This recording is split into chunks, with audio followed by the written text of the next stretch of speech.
Hello mga be! Finally, nag-grant na ako ng multiple entry visa sa two of my favorite countries, ang Japan at Korea. Sa video na ito ay mag-focus muna tayo sa Japan. Sa second application ko pa lang ay nakakuha na ako ng multiple entry visa para sa Japan last November 2023 para sa Eras Tour.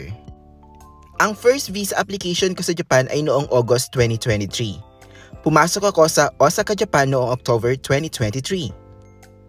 Totoo nga ang balita ngayon mga be, na mas mabilis makakuha ng multiple entry visa sa Japan compared sa Korea. 5 years ang binigay nila sa akin mga be, pero alam nyo ba na nagbibigay din sila ng 10 years multiple entry? Lalo na kung wow na wow ang proof of financial capacity na pinasa ninyo. Kapag magpapasa ng application ay hindi pwedeng dumiretso sa Japanese Embassy.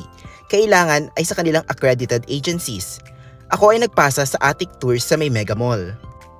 If I'm not mistaken ay 1,750 pesos ang binayad ko for multiple entry application. 1,500 pesos lang yata kapag single entry. At dumako na nga tayo sa exciting part.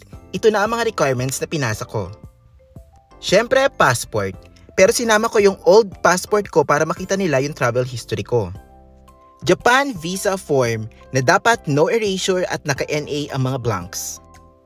Meron din silang sariling multiple entry visa form.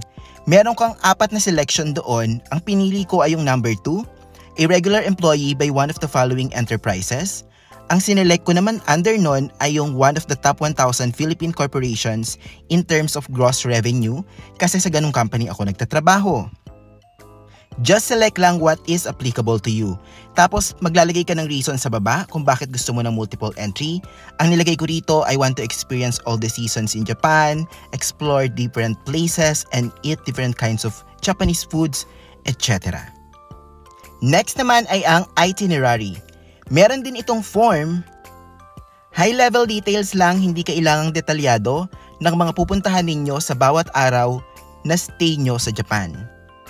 Just do your research lang kung ano yung mga attractions doon sa city na pupuntahan ninyo. Kung sa Osaka, kung sa Kyoto, kung sa Nara, o kung sa Tokyo.